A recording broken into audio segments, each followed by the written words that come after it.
रायजो राजाफोरनो सिगाङाव बाथ्रा खानाय बायदियै बे समाव जौगालु खामानिनि फारसे गोख्रै गोसो होगासिनो बिटिआर सरकारा। नंगौ मोनसे नङा मोननै नङा दिनै सानसेनि गेजेरावनो गोबां बिथांखिफोरखौ बेखेवदों बिटिआर सरकारा। दिनै अदालगुरि जिल्लायाव खमैबो मोनजि गुबुन गुबुन बिथांखिनि हाबाफारिखौ बेखेवनानै होदों गाहाय खुंगिरि प्रमद बर'आ। मिन्थिनाय बादिब्ला दिनै फुंनि समाव अदालगुरि जिल्लानि मासबाद डिग्री कलेज अरां डिग्री कलेजनि गोदान बिल्डिंनि थाखाय गाहाय खुन्थियाखौ गायसननानै होयो बिथां प्रमद बर'आ।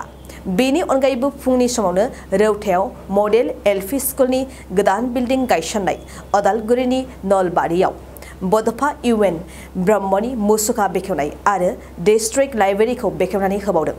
बेजों लोगोसेयैनो VDF केम्पासाव राइस मिल गायसननाय फिन रोदोमखां मिशननि अफिसियेल वेबसाइटआव बेखेवनाय फिन रोदोमखां मिशननि सिङाव सेन्टारि फिट दिन्थिनाय बेखेवनाय हाबाफारिखौ मावफुंनायनि उनाव अदालगुरि जिल्ला खुंथायनि मावख'आव बिबानगिरिफोरजों मोनसे गोनां मेल जथुमनायबो जादों। मख'नो गोनांदि दिनै सानसेनि गेजेरावनो अदालगुरि जिल्लायाव गुबुन गुबुन हाबाफारिफोरखौ बेखेवनाय समाव बिटिआरनि गाहाय खुंगिरि प्रमद बर'जों लोगोसे लेङाइ गाहाय गबिन्द चन्द्र बसुमतारी मावफुं सोद्रोमा डक्टर नीलुत स्वर्गियारी आरो माखासे बिबानगिरिफ्राबो बाहागो लादों।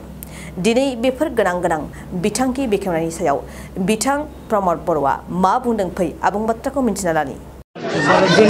दिनै मा खामानिखौ मावखो गोबां आसनि दिनै बेखेवबाय। गुबैयै दिनै अदालगुरियाव जि BDF केम्पास दङ बड'लेण्ड डेभेलपमेन्ट फाउन्डेसन बेवहाय फिन रोदोमखां बिथांखिनि गेजेरजों घन्टासेयाव 4 टन माइ सौनो हानाय मोनसे गिदिर मिल बिनि मोनसे फाउन्डेसन स्टोन अन्थाइ खाम्फा गायसननाय जादों आरो बियो देग्लाय बोसोरावनो लुफुंजागोन। बावैसो सिगाङाव क'क्राझाराव गंसे एखे 4 मेट्रिक टन माने पार आवार जोङो मोनसे गायसनदोंमोन आरो दिनै BDF केम्पासाव आरोबाव सेनिटारि नेपकिन प्रडाक्सन खालामनाय बिथांमोननि माखासे लन्च खालामनाय जादों। लोगोसे हानि बेरे-मोदै फिसिनाय बिनिबो बिथांमोना प्रडाक्सन आरो ट्रेनिं बेयाव सोलियो। दा बेखौबो दिनै लन्च खालामनाय जादों। दा गोबां हाबाफारि बिदियाव दिनै लाफुंनाय जादों। बेजों लोगोसे दिनै जि मोनसे इनभाइरनमेन्ट डे बेखौ नोजोर बोनानै गोबांखिनि प्लेन्टेसन बिफां गायनाय हाबाफारि अदालगुरियाव गुबुन गुबुन जायगायाव बाहागो लादों।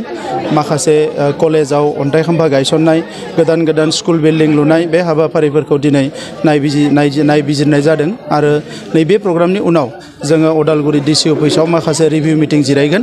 दा गुबैयै अदालगुरि जिल्लाया आगोलनिख्रुइ जथेस्थ' जौगाबोगासिनो दङ। बयबो ओंखारनानै खामानि मावदों। आबादारिफोर आइजोफोर बयबो खामानि मावदों आरो बिसेस भाबै जोंहा बारग' जि NDBफोर जायफ्रा बिथाङा दिनै मेन स्ट्रिमाव फैबाय बिथांमोननि थाखायनो फिन रोदोमखां बे बिथांखिखौ लानाय जादोंमोन आरो दायो बेखौ जोंनि BDFनि गेजेरजों फिन रोदोमखांखौ जोबोद स्ट्रंलि खामानि मावदों। जोंनि एग्रिकालसार बिफाननि गासैबो अफिसारफ्रा दङ।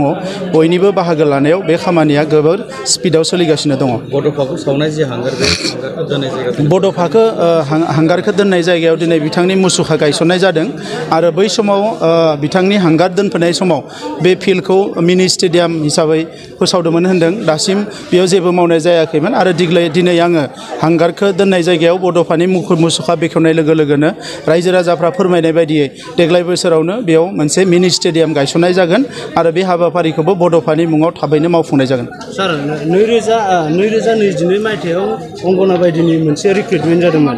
दा स्टेटआ रिजाल्टखौ फोसावबाय खिन्थु जोंनियावबो रिजाल्टखौ जों फोसावनो नागिरदों। माखासे फिसा गेना गोरोन्थि दङ बेखौ नायबिजिरबाय थादों। जों कमिटिबो दाना होदों आरो आं मिजिंथिदों थाबैनो बेखौ फोसावनो हागोन। थेंक इउ सार। मोनसे गोजोनथाव खौरां क'क्राझार सहरनि जेडि रडजों नांजाबनाय गोजोनपुरि रयेल एनफिल्ड श'रुमनि गोजौआव दंसै आइ आफा BM इन्स्टिट्युट अफ पेरामेडिक्स। बे आइ आफा BM इन्स्टिट्युट अफ पेरामेडिक्सआ नोंथांमोननो लानानै फैदों देहा जोथोन लाखिनायनि माखासे आयदाफोरनि गोदान सोलोंसालि।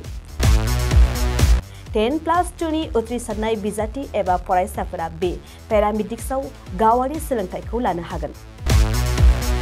क'क्राझार सहरनि गोजोनपुरि एबा गांजिमा बाजारजों नांजाबनाय आइ आफा BM इन्स्टिट्युट अफ पेरामेडिक्सआ नोंथांमोननि थाखाय गोदान मुं थिसननाय आयदाफोरानो जादों medical laboratory technology, assistant nursing, first aid, फेशन care, dialysis technician, OT technician, physiotherapy कर्सखौ 2 बोसोरनि गेजेरावनो आबुं खालामनानै BSS डिप्ल'माखौ लानो हागोन। बेजों लोगोसेयैनो ICU टेक्निशियन आरो रेडियोलॉजी टेक्निशियन कर्सखौ बोसोरसेनि गेजेरावनो आबुं खालामनानै BSS डिप्ल'माखौ लानो हागोन। लोगोसे गासैबो डिप्ल'माखौ लानायनि उनाव सरकारि साख्रि मोननायनिबो सुबिदा दं। जुदि नोंथांमोनहा बेफोर कर्सनि थाखाय गोदानै मुं थिसननो गोसो दंब्ला IAFA BM इन्स्टिट्यूट ऑफ पैरामेडिक्सनि नैबे मबाइल नम्बर 9821663110 एबा 6002559220 आव थोंजों सुलाद ला।